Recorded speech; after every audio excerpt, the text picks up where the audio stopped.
रोहित को अक्सर ऑफिस से आते समय सिग्नल पर एक भिखारन दिखती थी। पता नहीं क्यों उन भिखारन को देखकर रोहित उसकी ओर एक खिंचाव सा महसूस करता था। भिखारन भी रोहित को देखकर जाती और अपलक उसे देखती रहती। पहले कभी इस तरफ ध्यान ही नहीं दिया था, क्योंकि तब कभी कभी ही रोहित इस रास्ते से गुजरता था, लेकिन अब उसका नया ऑफिस इसी रास्ते पर पड़ता था, तो उसको दिन में 2 बार तो यहाँ से निकलना ही होता था और अक्सर यहाँ रेड लाइट की वजह से ट्रैफिक रुका होता था। कुछ दिन पहले ही रोहित ने इस भिखारन को नोटिस किया था। उस दिन भी जब रोहित ऑफिस से घर लौट रहा था, वो भिखारन वहीं पर खड़ी थी और रोहित को देख रही थी। तभी एक पुलिस वाले ने उसको डांट कर उसे भगा दिया। रोहित कुछ कहता उससे पहले उसकी टैक्सी आगे बढ़ गई। उसे पुलिस वाले पर बहुत गुस्सा आया। उसे अच्छा नहीं लगा पुलिस वाले का उस भिखारन को डांटना। घर पहुंचकर रोहित सीधे अपने कमरे में चला गया। उसका मन कुछ उदास था। तभी उसकी माँ रीना देवी चाय लेकर आ गई। आते ही वह बोली, रोहित बेटा, क्या बात है, आज बहुत परेशान लग रहे हो। रोहित ने चाय पीते हुए कहा, ऐसा कुछ नहीं है, आराम करूँगा तो ठीक हो जाऊँगा। अच्छा बता बेटा, आज खाने में क्या बनाऊँ? रीना देवी ने प्यार से रोहित के सिर पर हाथ फिराते हुए पूछा। माँ, आप पापा से पूछ लो, वो जो बनवाएंगे मैं खा लूँगा, रोहित ने कहा और सोने की कोशिश करने लगा, लेकिन उसका मन बेचैन था। उसकी आंखों के सामने रह रहकर उस भिखारन की तस्वीर आ जाती थी। उसके जेहन में बस एक सवाल था कि वह उस भिखारन की ओर खिंचाव सा क्यों महसूस करता है। रोहित जितना इस विषय में सोचता, वह उतना ही बेचैन हो जाता। अगले दिन वह भिखारन रोहित को नहीं दिखी, ना ऑफिस जाते समय और ना ही ऑफिस से वापस आते समय। इसी तरह 5-6 दिन बीत गए। धीरे धीरे रोहित की बेचैनी बढ़ने लगी। उसका मन ना तो घर पर लगता, ना ऑफिस में। एक दिन शाम को ऑफिस से आते समय उसने सिग्नल पर टैक्सी छोड़ दी। वो पैदल ही आसपास भटकता रहा।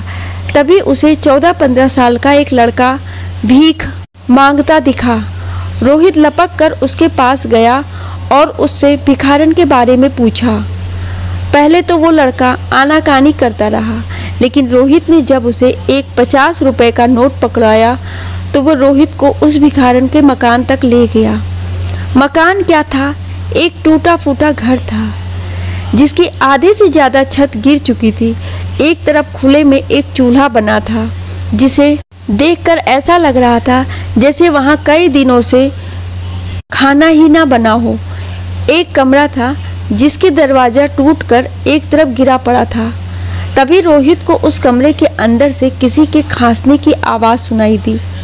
उसने अंदर झांक कर देखा, एक कोने में वो भिखारन जमीन पर लेटी हुई खांस रही थी। रोहित जल्दी से उसके पास पहुंचा।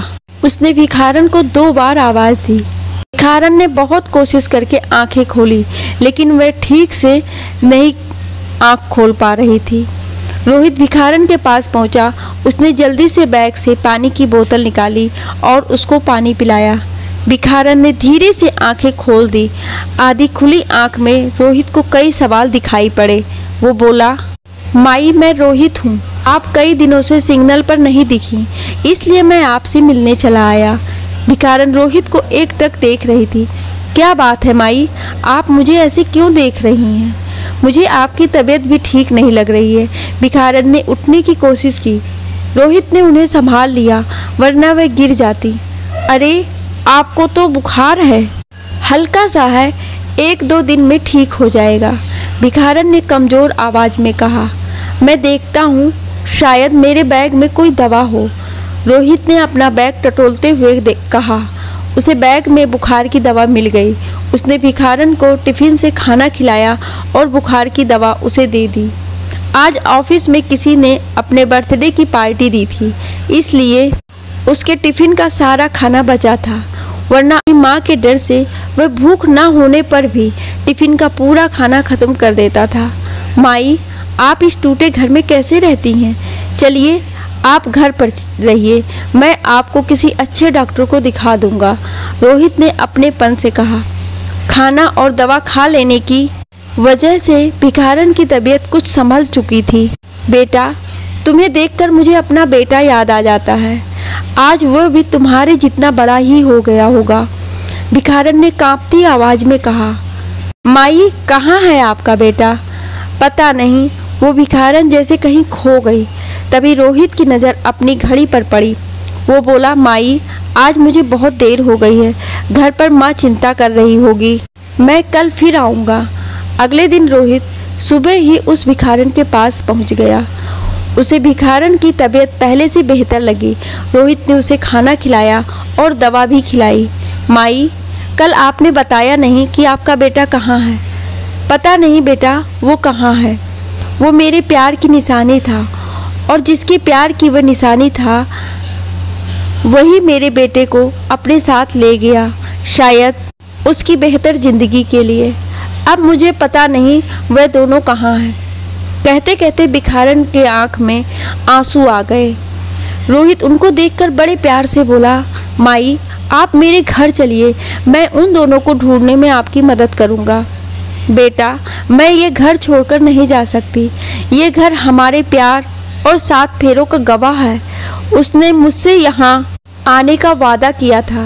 वो कभी ना कभी तो मेरे बेटे को लेकर यहाँ आएगा ही। और हाँ, अब तू भी यहाँ मत आना। मैं अब बिल्कुल ठीक हो गई हूँ। कल से काम पर भी लौट जाऊँगी। माई, आप भीख मांगने का काम छोड़ दीजिए। आपको जितना पैसा चाहिए मैं दूंगा, लेकिन आपको भीख नहीं मांगने दूंगा। रोहित ने जिद करते हुए कहा। तो भिखारन रोहित के सिर पर प्यार से हाथ फिराते हुए बोली, ठीक है बेटा, अब मैं भीख नहीं मांगूंगी, कहीं चौका बर्तन कर लूँगी। रोहित वहाँ से ऑफिस चला गया। शाम को जब वह घर पहुँचा तब उसके चेहरे पर सुकून था। तभी रीना देवी चाय लेकर आ गई। उन्होंने रोहित को चाय देते हुए कहा, बेटा, कल तेरी छुट्टी है। कल हम लोग घर की सफाई करेंगे। बहुत दिनों से घर गंदा लग रहा है। त्यौहार भी आ रहा है। धीरे धीरे थोड़ा थोड़ा करके करेंगे तो पूरे घर की सफाई त्यौहार तक हो जाएगी। ठीक है माँ, ये कहकर रोहित चाय पीने लगा। रीना देवी उसे खुश देखकर निहाल हो रही थी। अगले दिन माँ बेटा घर की सफाई में जुट गए। रोहित जब अपने पापा कमलेश वर्मा के स्टडी रूम को साफ करने जाने लगा तो रीना देवी ने उसे टोकते हुए कहा, बेटा, इस कमरे की सफाई बहुत ध्यान से करना, खासकर ये सामने वाली अलमारी।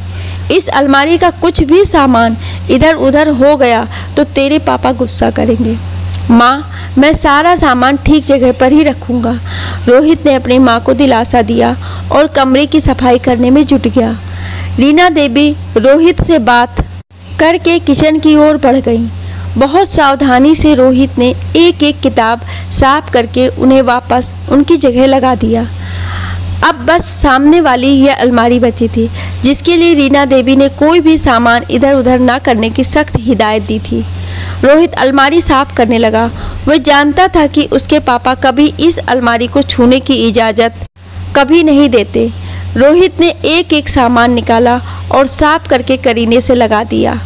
तभी उसकी नज़र अलमारी के नीचे खाने में बिछे कागज पर पड़ी। उसने सोचा, इस कागज को बदल देता हूँ, लेकिन जैसे ही उसने कागज हटाया एक तस्वीर नीचे गिर पड़ी। रोहित ने उसे उठाकर देखा। ये तस्वीर लगभग 22 साल की एक औरत की थी। रोहित को लगा जैसे इस औरत को कहीं देखा है। उसने दिमाग पर बहुत जोर डाला, लेकिन उसे कुछ याद नहीं आया। रोहित ने तस्वीर वापस उसी जगह पर रख दी और अपने कमरे में आ गया। उसे समझ नहीं आ रहा था कि तस्वीर किसकी है और पापा ने उसे अलमारी में छुपा कर क्यों रखी है। वह जितना सोचता उसका दिमाग उतना ही उलझ जाता। आँख बंद करते ही उसे लेटते ही उस भिखारन की याद आई। रोहित आज उससे मिलने भी नहीं गया था। वो सोचने लगा कि पता नहीं उसकी तबीयत कैसी होगी। वह चौका बर्तन का काम कर रही होगी या भीख मांग रही होगी। ये सोचते सोचते अचानक उसे फिर तस्वीर का ख्याल आया। तस्वीर और उस भिखारन के ख्याल आपस में उलझ रहे थे। अचानक उसे लगा कि तस्वीर वाली औरत और उस भिखारन का चेहरा मिलता जुलता है। तो क्या वो माई की तस्वीर है? लेकिन वो तस्वीर पापा की अलमारी में क्यों है? पापा माई को कैसे जानते हैं कि कई सवाल, लेकिन जवाब किसी का भी नहीं। तभी रोहित ने अपने पापा की अलमारी से तस्वीर उठाई और कई सवाल लिए वो भिखारन के घर आ गया। रोहित को देखकर भिखारन के चेहरे पर चमक आ गई। अब आपकी तबीयत कैसी है माई? मैं ठीक हूँ, लेकिन तुम यहाँ कैसे? रोहित कुछ बोला नहीं। उसने जेब से पापा की अलमारी से मिली तस्वीर निकाली और पूछा, माई क्या आप इस तस्वीर वाली औरत को जानती हैं? अरे ये तो मेरी तस्वीर है, ये तुम्हारे पास कहाँ से आई? भिखारन ने तस्वीर को लगभग झपटते हुए कहा, ये मुझे मेरे पापा की अलमारी से मिली है। रोहित ने उसके चेहरे पर नज़रें दौड़ा दी। तुम्हारे पापा की अलमारी से? नाम क्या है उनका? भिखारन ने हड़बड़ाते हुए पूछा। कमलेश वर्मा। रोहित की नज़रें अभी भी उसके चेहरे पर गड़ी थी। भिखारन के अंदर एक धमाका हुआ। वह बुदबुदा उठी, क्या इसके पापा और मेरे कमलेश एक ही हैं? क्या ये मेरा बेटा है? नहीं नहीं, ये नहीं हो सकता। कमलेश मेरे बेटे को अपने घर पर नहीं रख सकता। क्या हुआ माई, आप मेरे पापा को जानती हैं? एक पल के लिए वह सोच में पड़ गई कि रोहित को सच कैसे बताए। इसे अपने पिता का सच पता चलेगा तो उसके दिल पर क्या बीतेगी। माई कहाँ खो गई आप? आपने मेरे सवालों का जवाब नहीं दिया। रोहित अब बेचैन हो चुका था। बेटा तेरे सवालों के सारे जवाब तेरे पापा के पास हैं, भिखारन ने धीरे से कहा। ये सुनकर रोहित वहाँ से तेजी से निकल गया। घर आकर वो सीधे अपने पापा के कमरे में गया। कमलेश वर्मा अभी अभी बाहर से आए थे। रीना देवी पड़ोस में गई हुई थी। रोहित ने बिना किसी भूमिका के तस्वीर कमलेश वर्मा के सामने रख दी और उनके चेहरे पर नजरें गड़ाते हुए पूछा, पापा ये कौन है? कमलेश वर्मा तस्वीर देखकर चौंक गए। उन्होंने तस्वीर को रोहित के हाथों से छीनते हुए पूछा, ये तस्वीर तुम्हारे पास कैसे आई? आपकी अलमारी से मिली है। रोहित अपने पापा के चेहरे के भावों को पढ़ने की कोशिश करने लगा। कमलेश वर्मा थम से पलंग पर बैठ गए। उन्होंने दोनों हाथों से अपना सिर पकड़ लिया। वह बुदबुदा उठे, लगता है 25 साल के दबे में दबा राज आज बताना ही पड़ेगा। पापा आप किस राज की बात कर रहे हैं? रोहित बेचैन हो गया। बेटा आज से 25 साल पहले की बात है। मैं और कुसुम एक दूसरे से बहुत प्यार करते थे। हम दोनों एक दूसरे से शादी करना चाहते थे, लेकिन मेरे घर वाले इस शादी के खिलाफ थे क्योंकि कुसुम एक गरीब और अनाथ लड़की थी और मैं अपने घर का इकलौता वारिस। मैं कुसुम से बहुत प्यार करता था, इसलिए मैंने कुसुम से चुपचाप शादी कर ली। मैंने सोचा था बाद में घर वाले उसे अपना लेंगे, लेकिन मेरी माँ ने कुसुम को अपनाना तो दूर अपनी जान देने की धमकी देकर मेरी शादी ज़बरदस्ती रीना से करा दी। तुम्हारी माँ रीना बहुत ही समझदार है। उसे मैंने कुसुम के बारे में सब कुछ बता दिया, लेकिन उसने मुझसे बस इतना कहा कि कुसुम आपका कल थी, मैं आपका आज हूँ। मैं उम्मीद करती हूँ आप आज में जिएंगे और कुसुम को भूल जाएंगे। मुझे कुसुम के लिए बहुत बुरा लगता था, लेकिन रीना की खातिर मैं कुछ नहीं कर सकता था। धीरे धीरे मैं अपनी गृहस्थी में रम गया। मैं कुसुम से कभी दोबारा मिलने नहीं गया। शादी के 1 साल बाद हमें पता चला कि रीना कभी माँ नहीं बन सकती है। इस बात को मेरी माँ ने दिल से लगा दिया और एक बार जब वो बीमार पड़ी तो 2 महीने के अंदर ही इस दुनिया से चली गई। फिर पिताजी हम लोगों पर बच्चा गोद लेने के लिए जोर डालने लगे। हमने इसे अपनी किस्मत समझकर कई अनाथालय में बच्चे देखे, लेकिन कहीं बात नहीं बनी। तभी एक दिन मुझे कुसुम दिखाई पड़ी।